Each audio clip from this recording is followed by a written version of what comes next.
right? I get the days mixed up lately. It is always. Thursday. And we're here with Thirsty Thursday. Thirsty Thursday. So we hope you're all having a great lunch hour, and we don't get to eat over lunch hour because we do this show, but we're happy to be here, and we hope you guys are enjoying your hour if you get the hour off of work. So yeah, and we are streaming live on YouTube and Facebook, and if you want to call and chat with us, the line here in the Men's Health and Women's Wellness of Mississippi Studios is 601-879-0002. Sean. Lindsay, what's up? Well, I was celebrating this morning because it's been 2.5 weeks and I've lost 10 pounds. I know you have, right? Yeah, that's amazing, and that's because of women's wellness, right? That's exactly right. It is. It's a great place, and it's all mixed with New Care and Men's Health. Where Clay and I go to Men's Health and do the testosterone treatment, and both of us do the semaglutide, which I'm down 4 pounds in the last 2 weeks. So I'm happy about that, and I do attribute that a lot to not drinking during the weekdays or like only having one instead of 10, which is good. So.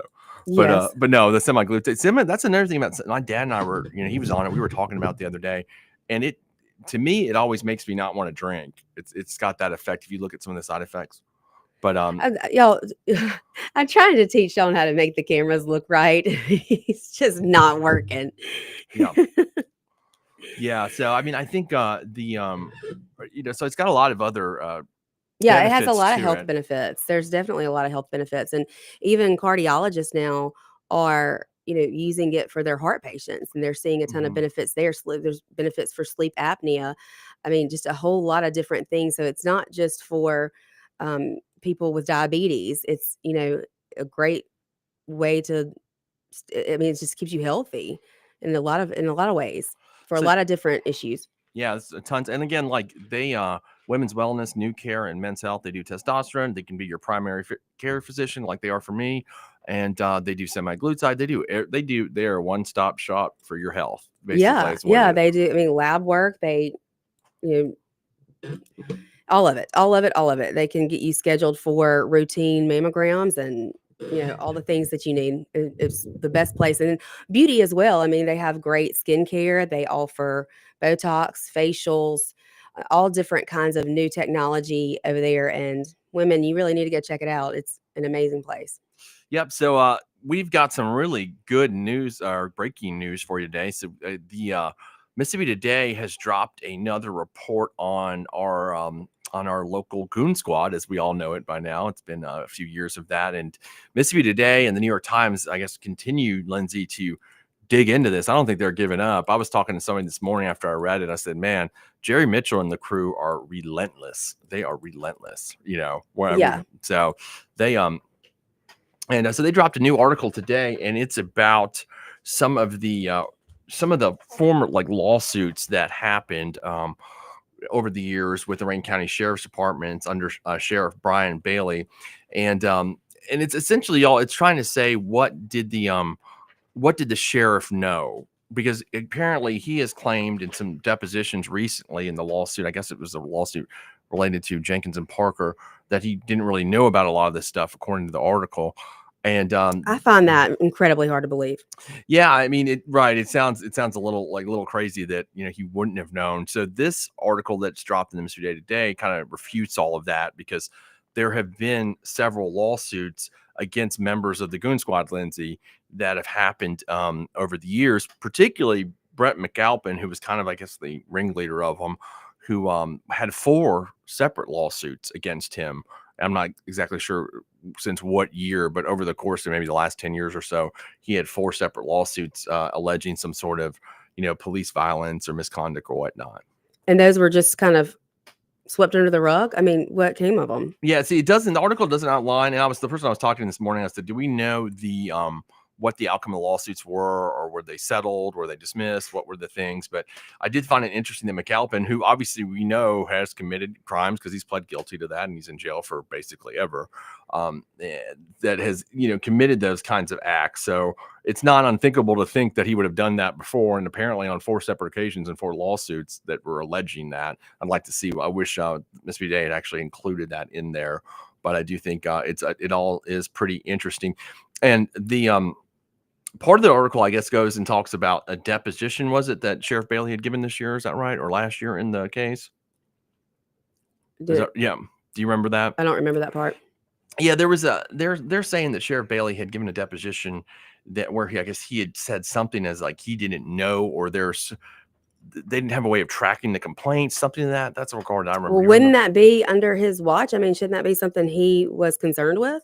Yeah, I would think so. Being the sheriff, that he should have been, on top of that. But they apparently he was not, or he just was unaware, is what he's saying according to this article. Yeah, it said this year during depositions taken up as part of a lawsuit, Sheriff Bailey said that he had no reason to think that the violence was widespread, although he acknowledged that the department did not have a centralized system to track the complaints it received.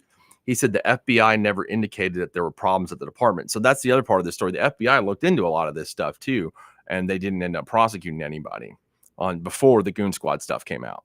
So why didn't they do anything about it? Yeah, and that's a good question too. I mean, if they looked into it, and why did they not do anything? And I think that's an important thing to say. I mean, you and I were talking after we read the article this morning. There were a couple things that I noticed in here that, and I'm just going to be as honest as I can. There was one where a guy had fled the police, and he had hit a motorcyclist. Is that right? I think it was a motorcyclist. Mm-hmm. And he had killed the guy, and then I think they pulled him over, or they got him finally, and then they kind of roughed him up. My thought process was like, well, I mean, you're in a police chase and you run over somebody and you kind of get roughed up. Is kind of part of the cost of doing business in that. I don't know how you feel about that, Lindsay. Yeah, I mean, I don't think that's probably going to be something that's going to outrage people. Right. Yeah, I don't think so either. And that's the thing about it. The article that they put out several years ago, or around like a year and a half ago, maybe 2 years, with all the list of victims in it, that was in the New York Times. And those people, there was sympathy, even though, yes, a lot of them were, unsavory characters, drug, offenders and whatnot. But, I have a lot of grace for those folks. And the way they were treated was just abhorrent, the things that, happened to them. But when I guess somebody commits a violent crime, you're like kind of thinking, oh, well, I mean, just being honest, I'm not looking at Sean, the criminal defense lawyer, just Sean, the person that's reading the article and looking at the guy that's like in a chase that the police are chasing, they run over somebody and kill them. I'm like, well, that's, as Clay likes to say, FAFO, right? I mean, that's kind of what happens there. Yeah. But they had another deputy named Hunter Cook, who was suspended for 2 weeks and temporarily resigned before returning to the same patrol shift alongside members of the Goon Squad. He was not charged in anything, even though it was alleged that he had beat somebody as well. So that's somebody who actually resigned and then I guess came back. Yeah.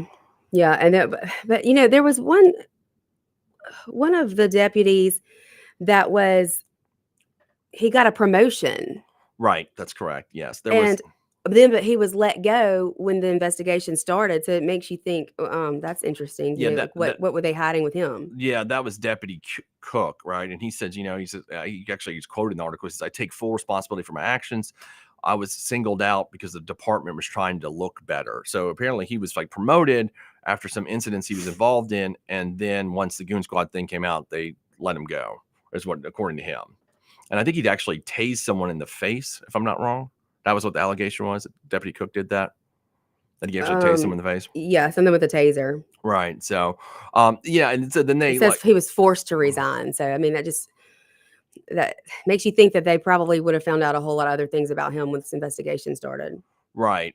That's that's what you would think. And so in 2020, there was a man named Carvish Johnson who had alleged that he had been beaten by Rankin County deputies in 2019.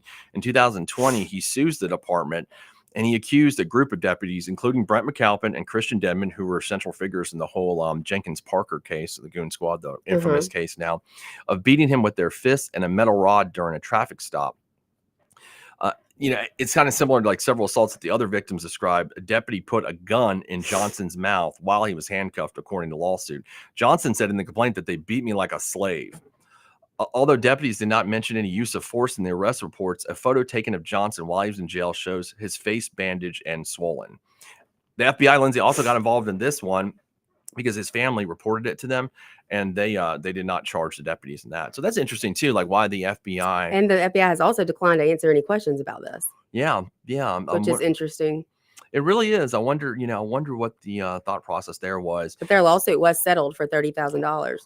Yeah, that's what it's. According to the article, was the Sheriff's Department attorney Jason Dare says that I don't think that I think he was disputing that happened, that it was settled or not. But I mean, that's what the he said he disputes that, but or the amount I think he disputed. But they found a letter along those lines. But there's a letter from Mr. Johnson to a judge that his lawsuit had been settled for $30,000. So I don't know why he'd write that letter to a judge if his lawsuit was not settled. Right. I think that it would have been. And then it says here that the Johnson's family's lawsuit was a string of allegations spanning 2 decades against McAlpin, who's who we all know is the high-ranking detective who federal prosecutors described as the ringleader of the Goon Squad during his sentencing for the torture of Jenkins and Parker.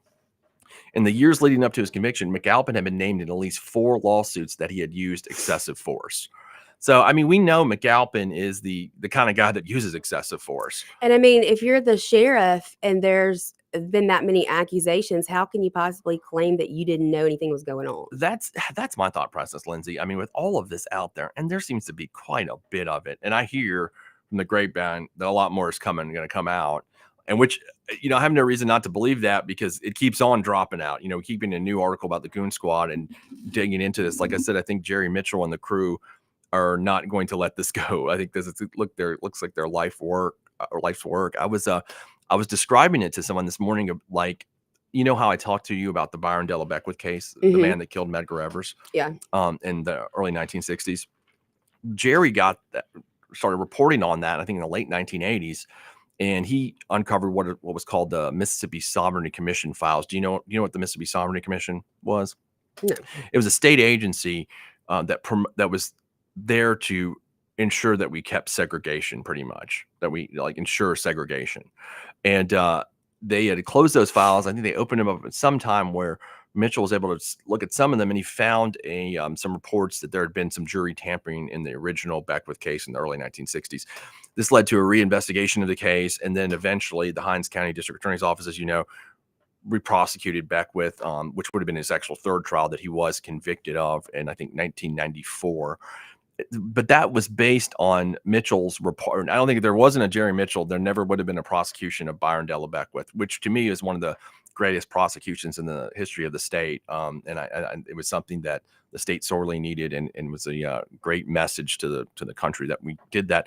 But Jerry's, I think, really responsible for that, a big part of that, because he brought it up. So my point in saying all that is that I feel like he's on a mission like the Beckwith case here. That's the way this is kind of reading to me. Like you get a new article every few months. I mean, it's been years that he's been still researching and reporting on it, and more to come from what I hear. So I mean, it's I think he wants to make sure that the Sheriff's Department is rooted out of the Goon Squad and that crew. I mean, though, I don't know. You mean the Goon Squad is taken out of the Sheriff's Department? Yeah. I'm sorry. That's what I meant. I mean.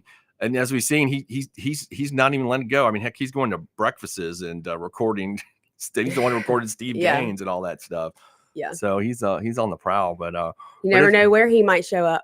But we'll discuss some of this more in the next segment. But y'all go to Mississippi Today and check out this latest Goon Squad article. It's called, the title is "They Beat Me Like a Slave: Signs of Violence in the Sheriff's Office Dated Back Years." And we'll catch you at the next segment.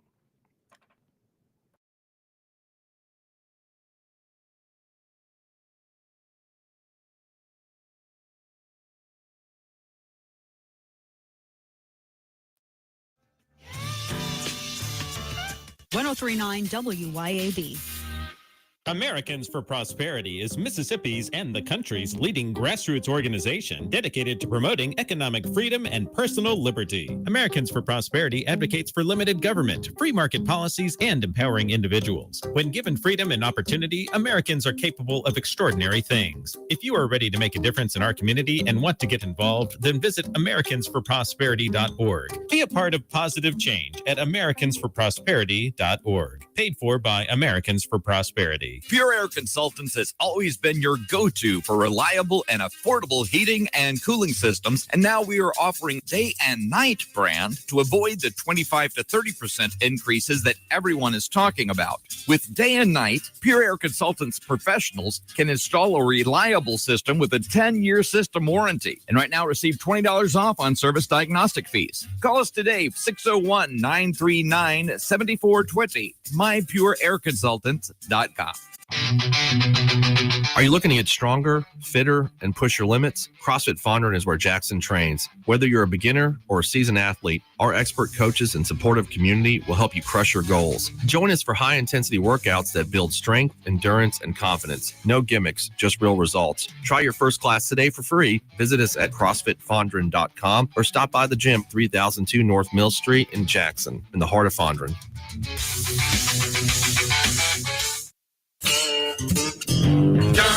Doctor, the AC doctor, what's your diagnosis? My whole house was hot as a fever. Now my house frozen, cause my air conditioning's on. Doctor, my AC's broken. Doctor, the AC doctor, heal my house. Bless my soul. The AC Doctors is your one-stop provider for air conditioning and heating installation, service, and repair. Contact us for money-saving repairs and lower energy bills. Doctor, the AC doctor, heal my house. Bless my soul. Google the AC Doctors and get some relief today. TheACDR.com. ABS causes mass hysteria by providing office tech that actually does its job. Relax. At Advantage Business Systems, we know office technology isn't that exciting, but we do know it is life-changing. Work-life-changing, that is. Because the latest copiers, printers, mailing machines, and even telephone systems can keep your office running smoothly. Visit absms.com. Advantage Business Systems, helping your business do business. Now's the time to get a great deal on a Kubota Z200 series mower with the new K-Ride Comfort System. Designed to optimize your ride, the series delivers a quality cut and an exceptional ride. Right now, bring home select Kubota equipment for 0 down, 1.99% APR for up to 48 months. Now through September 30th. See us or go to KubotaUSA.com for full disclaimer. Divini Equipment, serving you in Madison and Jackson. Stop, call, or click at DiviniEquipment.com. I'm Sean Yurtkaran, and I've spent nearly 20 years in the courtroom, first as a prosecutor in Hinds County, now fighting for my clients as a defense attorney. I know how the system works, and I know how to protect your rights. If you're facing criminal charges, don't wait. Call me at 601-862-1320 or visit me at onetextlaw.com. That's onetextlaw.com. Serious cases need serious defense. And remember, just because you did it doesn't mean you're guilty. Let's get to work. Come together.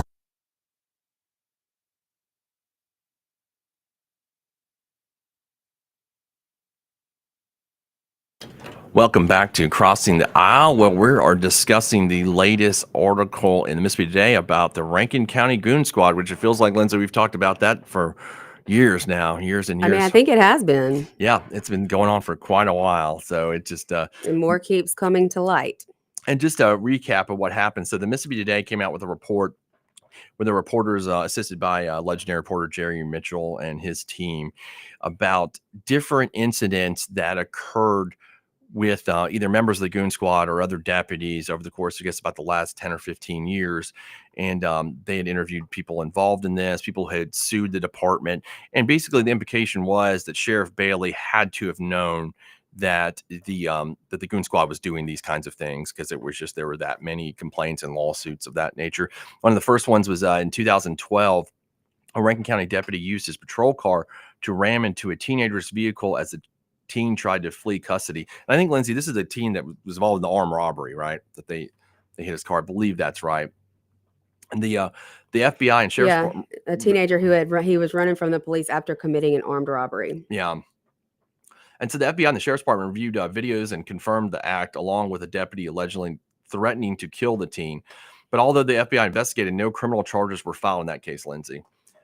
So, I mean, that's interesting that the FBI, again, did not decided not to pursue that. Yeah, and that deputy, they say, was not associated with the Goon Squad. That specific one. So there was other ones in here that you hadn't heard as connected to the Goon Squad before.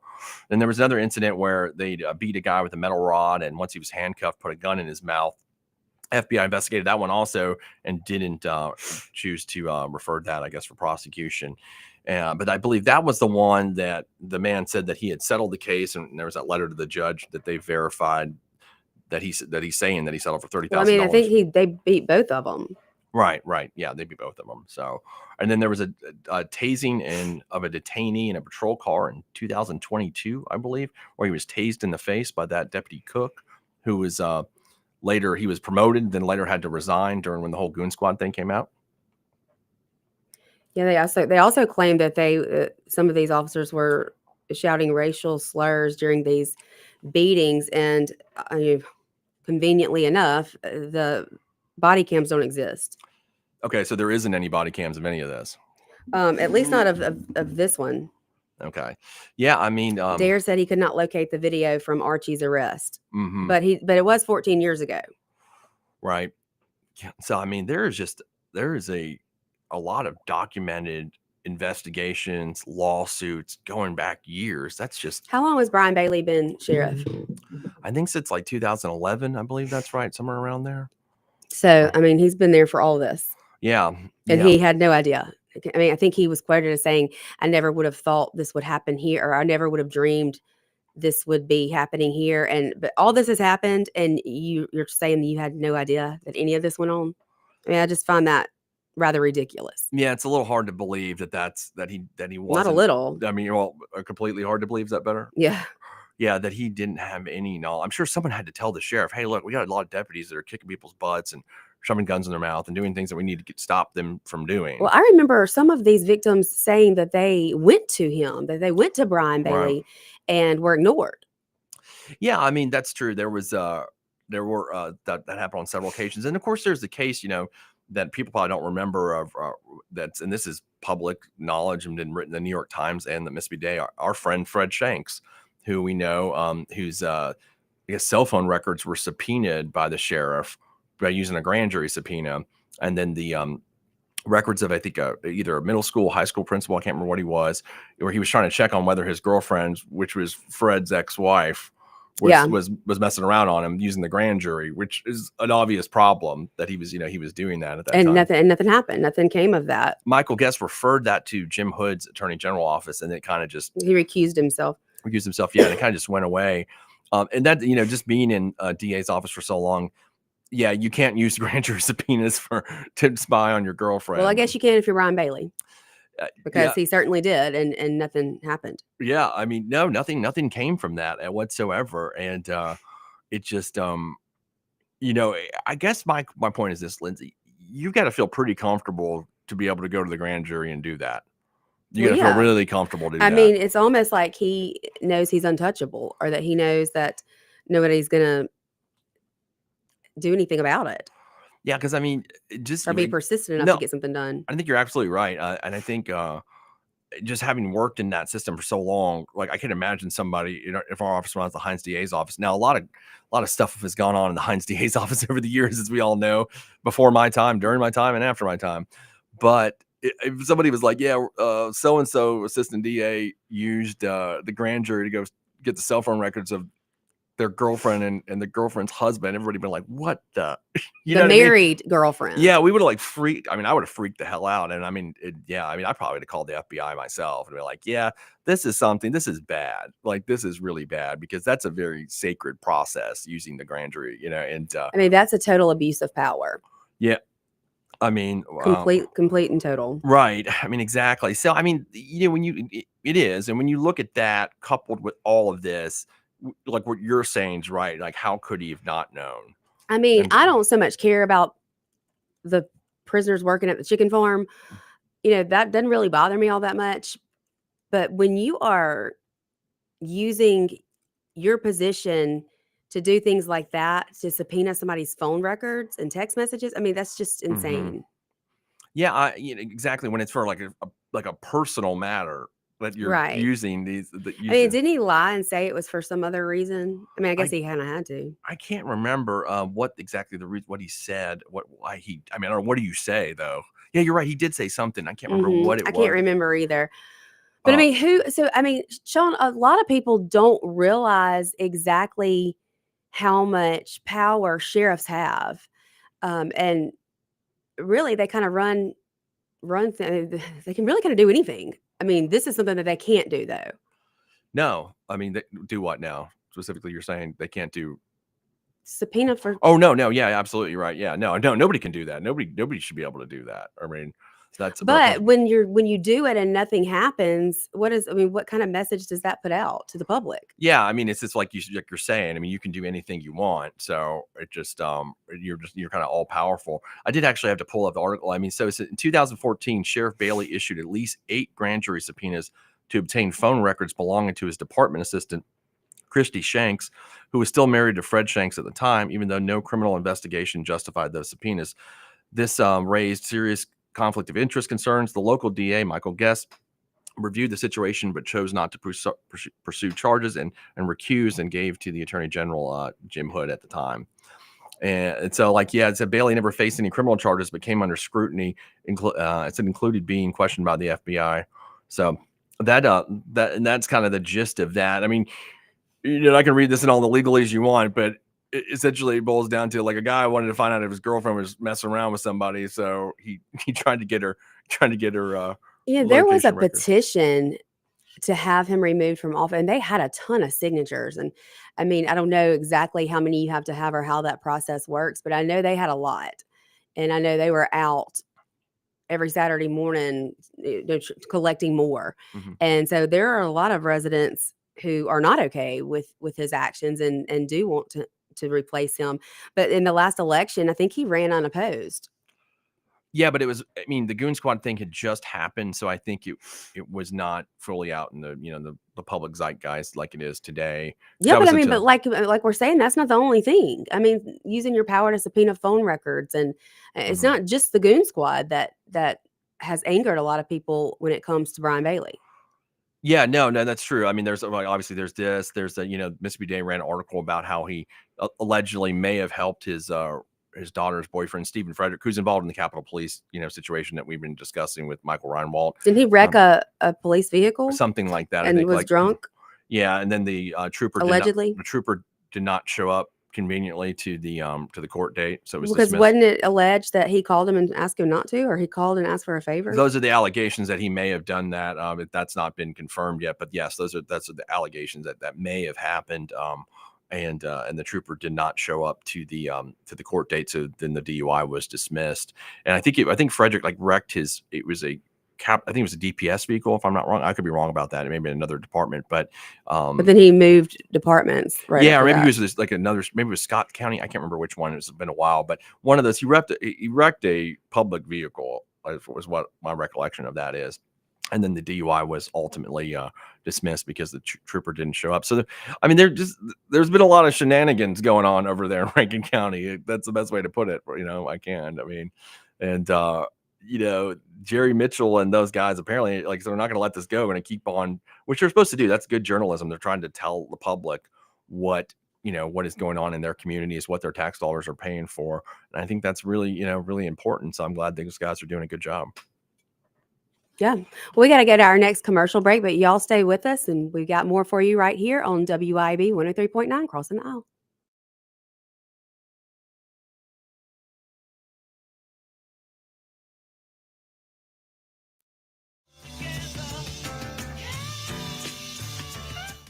WIAB. I'm Sean Yurtkaran, and I've spent nearly 20 years in the courtroom, first as a prosecutor in Hinds County, now fighting for my clients as a defense attorney. I know how the system works, and I know how to protect your rights. If you're facing criminal charges, don't wait. Call me at 601-862-1320 or visit me at onetextlaw.com. That's onetextlaw.com. Serious cases need serious defense. And remember, just because you did it doesn't mean you're guilty. Let's get to work. Peace, love, and pizza. It's Collie Days at Johnny's Pizza House. Load up the crew and hit the road with nothing but good vibes and better pizza. It's all about that crunchy new cauliflower crust. 10 inches of baked bliss. Light, crispy, and full of flavor. It's the ultimate slice for summer chillin'. Best enjoyed with sunshine and good company. Nothing but love served one slice at a time. But don't wait. This trip's for a limited time only. Peace, love, and pizza. Happy holidays from Johnny's Pizza House. Did you know that the average 6-room house collects 40 pounds of dust each year? Local business Pure Air Consultants duct cleaning service can rid your home of the dust, dirt, and debris that may be caught in your air ducts. They can eliminate the mold, fungi, and microbes that might be growing inside your ductwork and polluting the air you breathe in your home. Mention WYAB and receive a free UV light with system replacement. Visit online at mypureairconsultants.com. mypureairconsultants.com. Nick Bain served Mississippi for over a decade in the State House. During that time, he fought for our children by protecting them against explicit materials pushed by the woke agenda. He protected taxpayers by streamlining government and helped create policies that have made Mississippi better. Nick and his team at Bain Bowen will use the same tenacity in helping you with all your legal matters. Call them today at 601-953-2994. Find Nick online at bainbowen.com. That's BAIN Bowen.com. CBS News Brief. A federal judge in New Hampshire says he'll certify a class action suit, including all children who would be affected by President Trump's executive order ending birthright citizenship. Legal analyst Laurie Levinson. It's a pretty clear indication that the courts continue to think that President Trump violated the Constitution. The judge issued a preliminary injunction blocking it for now. In Texas, more than 170 people remain missing from the floods. Jonathan Lamb of the Kerrville Police Department on the continuing search efforts. 10 states have sent specially trained teams to our community, and 2 more states are en route. 31 construction workers were safely rescued from an industrial tunnel that partially collapsed yesterday. Los Angeles Mayor Karen Bass. I was so concerned that we were going to find tragedy. Instead, what we found was victory. On Wall Street, stocks are mixed today. CBS News Brief, I'm Cammie McCormick. Peace, love, and pizza. It's Collie Days at Johnny's Pizza House. Load up the crew and hit the road with nothing but good vibes and better pizza. It's all about that crunchy new cauliflower crust. 10 inches of baked bliss. Light, crispy, and full of flavor. It's the ultimate slice for summer chillin'. Best enjoyed with sunshine and good company. Nothing but love served one slice at a time. But don't wait. This trip's for a limited time only. Peace, love, and pizza. Happy Collie Days from Johnny's Pizza House.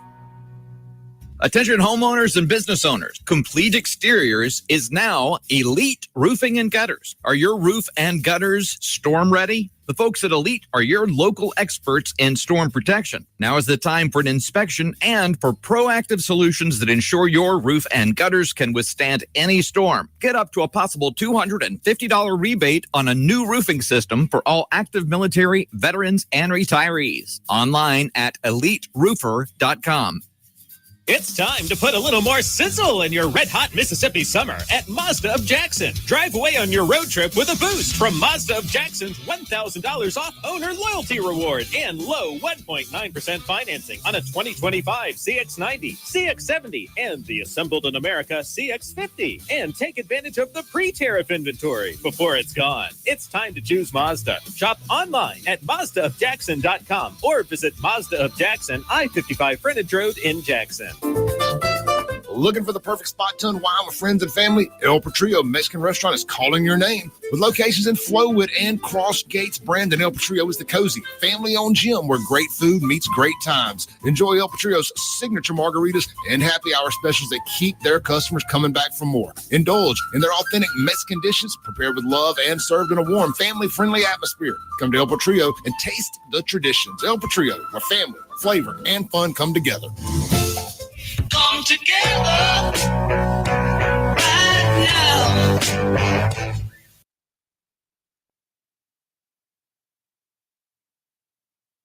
And we're back on Crossing the Aisle, where we have just been through the back and forth about Sheriff Bryan Bailey and the new report in the Mississippi Today that dropped this morning by Jerry Mitchell and the crew. Encourage y'all to go check it out. I think it's called "You Beat Me Like a Slave." Is that right, Lindsay? Beat Me Like a Slave. So what is the name of it? But what now? Yeah, they beat me like a slave. Signs of violence in the sheriff's office dated back years. So check that out if you get a chance, and it is definitely worth a read. But there's some more stories. Well, Sean, tell everybody about what we've been doing at night. Oh, that's right. Oh, of course. So, well, so Lindsay and I and Clay Edwards have a live stream. We're calling it Uncensored Live right now. We haven't really come up with a permanent title for it, where we're just discussing, all news, local news, national topics, random topics like Brazilian buttless, I think was a topic last night. How they smell. How they smell. Ugh. And then I described the Pebbles the model murder trial that happened. Which I did not know anything about. I was kind of shocked by all of that. We keep saying we're going to try to make it an hour, but every night we've gone longer. But it's been a lot of fun, and we've had a lot of people engaging in the comments, and we love that. We love talking with everybody, and we're excited to get to be able to do that and share our views and opinions with all of you. But we have fun, so if you haven't checked it out yet, you should do that. We try to get there around 8, but sometimes a few minutes after 8:15. Clay had to eat a pizza, and I think Lindsay had to, I don't know, do something with her makeup or whatever it was. So it took a minute, but I was in my seat at 8. Thank you very much. We go back and forth. We talked about the new administration and what John Horn had said about taking the handcuffs off Chief Wade, and that was pretty interesting. So we're all excited about that. And then we went to Brazilian booty lifts, and like I said, the Pebbles the model murder trial from 2014 that my friend Patrick Beasley prosecuted. It's an interesting, it's a big booty trial death that happened in Hinds County. So you can. The death was almost you when she walked by and almost knocked you out with her big butt. Yes, there's a video of me sitting at council table, I guess on APT or LBT, where her butt is gigantic because of all these industrial grade silicone is what the fake doctor used, and she almost knocked my arm off. But and then somehow we ended up on the topic of domestic violence and whether or not it is taken seriously when women make accusations, and I think we kind of differed. Yeah, I mean, somewhat different. Oh yeah, our views were different, I think. Not all the way. And the reason now Lindsay's bringing this up is we're gonna discuss. There's a case right now that happened over the 4th of July weekend with Aziza Young. Is that her name? Aziza Young? I don't know her name, but a lot of people were talking about it because it happened. It was the 4th of July when this happened, and she's been charged with, or it's alleged that she killed her boyfriend, and then stole his car. Yeah. And they arrested her, and you've probably seen the picture if you've watched the news. She's got this bright yellow, I don't know if it's like a jumpsuit or a dress of some sort. Yeah, because we made a comment about Chokwe, and that she would look good with Chokwe. Yeah, because she had the same kind of outfit. Chokwe. Yeah. If you don't know what Lindsay's talking about, Chokwe had this infamous yellow suit on, the banana suit that it just epitomizes him as mayor of Jackson, and the care that he gave to the city, and what he was more focused on flash than he was actual management of our great city here in Jackson. But so this is about Aziza Young, who is charged with murder and auto theft. I wonder if they're going to change that to a capital murder, where she shot and killed her boyfriend Adrian Triggs and then fled the scene in his car. Imagine that's going to turn into a capital murder. But Young, I would think, because there is an auto theft. Right. And so the difference between a murder, and sometimes I act like everybody knows this, the difference between a regular first degree murder and a capital murder is a murder with an underlying felony, which means, I'll give you the classic example. Somebody goes into a gas station and robs it and shoots and kills the clerk. That becomes a capital murder because you have another felony attached to it, which is, there's 12 specific ones, but robbery is one of them. And I don't know, actually, I don't know if auto theft is one. Well, this could be considered a robbery if she shot him and stole his car. So I would put robbery. Oh, yeah, I would think that it would be. Yeah, I would consider that a robbery. But so anyway, she's charged with right now just murder and auto theft, and represented by Ishmael Muhammad. He says it's not murder, Lindsay, that it was self-defense. And according to Young, though, according to Mr. Muhammad, Young had been in a year-long abusive relationship with Triggs. He says she suffered repeated physical abuse, including bruises, scratches, even bite marks, and that he had reported some of the abuse to the Jackson Police Department, but nothing was ever done. On the night of July 4th, Muhammad says abuse continued and Young was in fear of her life. He claims she acted in self-defense during a violent altercation with Triggs. After the shooting, the Jackson police say Young moved Triggs' body and then drove off in his car, a Honda Accord. They also said she made no attempt to call 911 and left the scene before police arrived. And her attorney is going to dispute that, saying that Young may have been trying to get Triggs to the hospital or simply fled out of fear. especially after being ignored by law enforcement in the past, which Mhm. is something Lindsay's going to address, which is a very good point, and hear it from a woman's perspective. She turned herself in several days later on July 7th at Natchez, and she's now being held on $1 million bond for the murder and a $25,000 bond for the auto theft.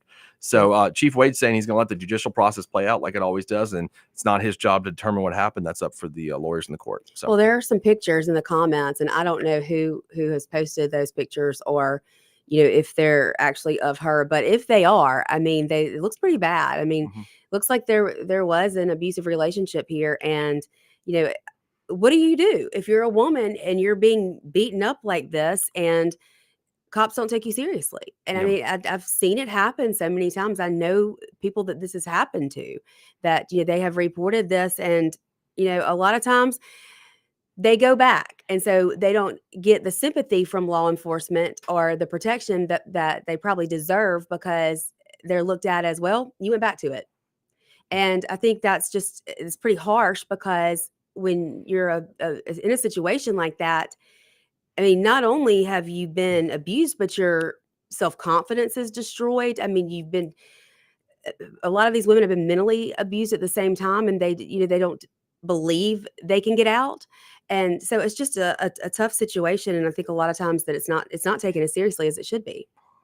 yeah, I think, and I agree with you. You kind of gave me the example, I guess, where from the perspective that I don't understand actually. As a man, my perspective has only been being on the prosecution end so long of this, and dealing with so many victims of domestic violence. I mean, hundreds of them over the years, and the and then also not just them being victims, them eventually being victims of homicide or murder because of this situation. And so that's my perspective, on it. It's always, so what I always was saying, I said this last night on the air, that when he beats you the first time, it's never going to get better. That's the only point I was making. Like, he's not going to change. This is, and y'all, I've dealt with hundreds of women that have been involved in the situation, and I'm not, unfortunately, not got to deal with tons of women because they were dead because of the situation. I had to deal with their families. And so, in my experience, I can tell you everything I've ever seen, that he does not change. Like, if you feel the need to put your hands on a woman and beat her, then you've crossed the Rubicon, and you're just going to get worse. It doesn't get better. So I always say, look, I wish they would leave, but Lindsay was explaining that that's not easier said than done, is what you were. It's much easier said than done. And I think you can talk to a lot of women who have gotten out of relationships like that, and they'll tell you that. And I don't believe for one second that they shouldn't be helped or believed when they do reach out for help. I mean, just because it may be the third time they've had to call the police, it doesn't mean she doesn't need the police. It doesn't mean that she's not being beaten, that she doesn't need someone to step in and help, because it could end up in a death, in a murder.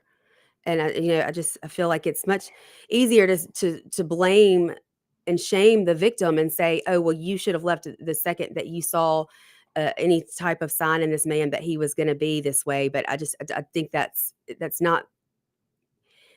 Some of these women are just kind of brainwashed by men who are like this, who are possessive and manipulative, and it's always the I'm sorry and it's never going to happen again, and they can be quite believable. And especially if this woman is in a place where she can't financially leave, or there are children involved. I mean, it's just so many circumstances that play into women staying, when I guess some people think, well, you should have left.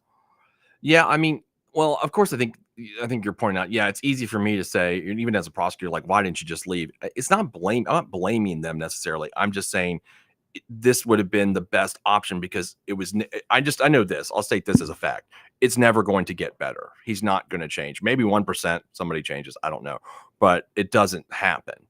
So how do we get them to leave when it starts? Like, that's, I think, the challenge that we, I don't know what you can do from a governmental solution, a societal solution, but this is a problem, historical problem. This is going on for centuries, right? And it doesn't get any better. And it's a cause of a ton of murders. Maybe, I don't even know if that, I could look at the statistics, if that's the majority of them.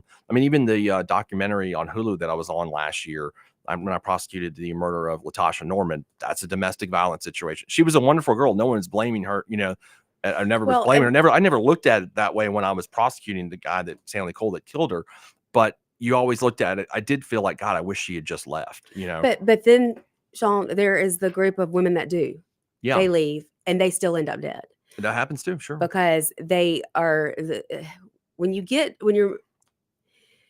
someone involved who's that crazy that they'd rather kill you than you leave them or you go be with anybody else, then there's not a whole lot that can stop them. And that's when they really need some sort of protection. And I mean, I don't know what the answer is to that, but you say, well, you should have left. Well, some women do leave and then they're still harassed and beaten and murdered and killed. And a lot of times I just don't think that when they make these allegations that men are doing that to them, that's not taken seriously. I know that to be true. It's how I've seen it happen. Yeah. I mean, I think initially when they're charged, and they go to court, they're taking it seriously because they're charged and they're going to court, right? I mean, the state's taking it serious at that point. It's just a lot of times the woman won't show up, or she's not going to testify. I'm talking about women that have left. Yeah, they've already left, and they're still being harassed and stalked. Right. I mean, this happens. Sure. And when you call for help and you say, "Hey, what you go to a police station and say, "Hey, I need this to stop," and you're just it's. Yeah, I mean that right. It's that not taken seriously. And I don't know how you. I don't know how you change that culture mindset where they should take that more seriously. I think that's the hard part. But I agree. I think they need to take it more seriously, and I think everybody does. I think everybody needs to take domestic violence really seriously because it only ends up one way: you probably being dead. I mean, just it's the way the number one cause of death, right? Yeah, one. I think so. Like on the top, two or something, 2 or 3. It ends one way. That's the only way it ends. He never reforms and becomes a CEO of a company. He is always going to be a violent person, and it's not going to stop. And you are going to end up with your family in an office, like somebody like me, having to console them and prosecute the person that murdered you. I mean, that's just what happens. And I hate to be so blunt about it, but I've just seen it so many times, and it's a horrible thing. Yeah. And on that somber note, we will go to a break and listen to our great sponsors, and we will catch you for our last segment on Crossing the Aisle today.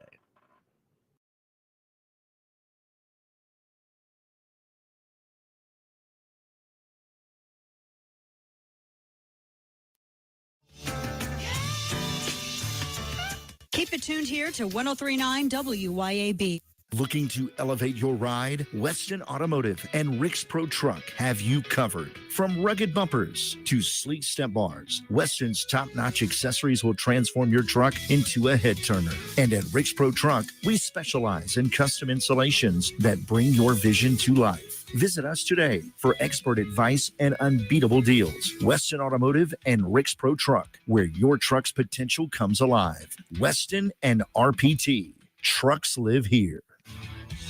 Hey, everybody, it's John at Two Gun Tactical. We're having Kim Wade Wednesdays at both locations. So you come in and mention Kim Wade on a Wednesday, you get half-price range fees. Hey, if you're a member, we're going to give you an extra free target just for mentioning Kim Wade Show. Come on in and work on your shooting and exercise that 2A right that if we don't fight for it, we won't have it much longer. It's twoguntactical.com. That's the number 2, guntactical.com. Pet emergencies don't wait, so why should you? At Urge Vet Emergency Vets of Madison, we offer low wait times and cutting-edge technology to provide fast, expert care for all household pets. Our hours of operation are weeknights 5 p.m. to 8 a.m. and 24 hours on weekends and holidays. Our phone number is 601-790-1918 and follow us on Facebook and Instagram. Because when it comes to your pet's health, trust the team that's fast, reliable, and compassionate. Well, I'm sitting here today with one of my favorite clients, Reggie Brumfield. The first time I believe we worked together was around 25 years ago, wasn't it, Reggie? I remember that time. My wife, Kathy, and I, we were looking for a home. He sold that house to us, and when we got ready to buy another home, he helped us sell that home and buy another home. So 25 years later, when we decided to purchase another home, your name was the only one in our minds. 601-720-4037, RitaJensen.net. Venable Glass is your local glass expert, offering residential, automotive, and commercial glass. Venable Glass can do it all. What sets Venable Glass apart from the rest? Unmatched reliability and customer service. Don't forget, tell your insurance company that you want to use Venable Glass. And remember, you do have a choice. Let Venable Glass work hard to earn your business. Call Venables Ridgeland or Brandon locations today for a free estimate or visit venableglass.com. Acme Pizza and Daiquiris at Fannin Mart on the Res is quickly becoming Rankin County's go-to spot for pizza, burgers, pasta, appetizers, daiquiris, and more. Try their famous Wheel of Flavor pizza. You can add up to 3 different specialty pizzas onto one pie, such as the Margarita,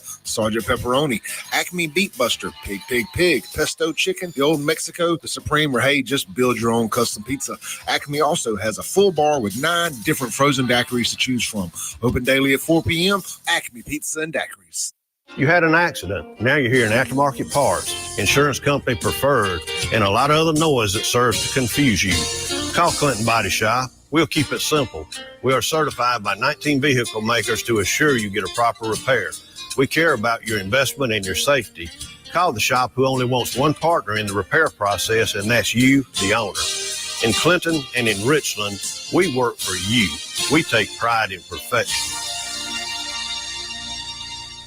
As Christians, it's our calling to be faithful to Christ and obedient to the Great Commission. Our heart's desire and prayer to God is that through our efforts, many would receive and rest upon Christ alone as he is offered to them in the gospel. I'm David Strain, Senior Minister at First Presbyterian Church of Jackson, inviting you and your family to join us as we strive to fulfill that mission. We're located on North State Street in Jackson. Times of our services can be found at fpcjackson.org. You can also hear the good news about Jesus Christ each Sunday morning at 9:30 on 103.9 WYAB. Come together.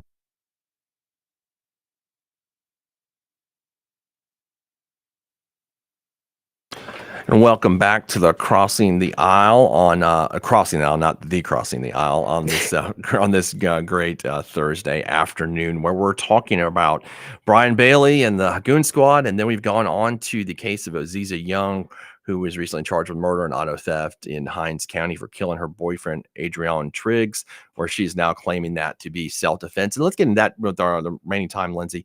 We got about a minute or so here. Now, I think if she is the victim of that kind of abuse, right? If that's true, if she's going to be able to prove that, then I got no problem with him or blasting him. I got like shoot away, sweetheart. I think if that was the case, and I think that it probably was, and I think there's going to be pictures and evidence to prove it, I think a jury's going to side with her. Yeah, I agree. I mean, I'll tell you this, I'll try to do it quickly. And you know this because we talk about this a lot. Like this is one of my passion things, because I've just dealt with so many women that were just battered and beaten and murdered, and their families, and seeing that, take an emotional toll on you over the years. Yeah. How that, because it's not like it's a gangland murder. I'm gonna be honest. Sometimes when you're prosecuting, some murders are more important to you than others. It's the way it is. Some people, you're like, okay, well, that guy kind of deserved it. You know what I mean? But these women, they didn't, and it's really sad. And it's not just, it's people, it's your family members, it's your friends, and it happens all the time. And I think we need to have some more awareness. But anyway, we'll see you tomorrow. Or tonight at 8. Tonight at 8 too. Bye.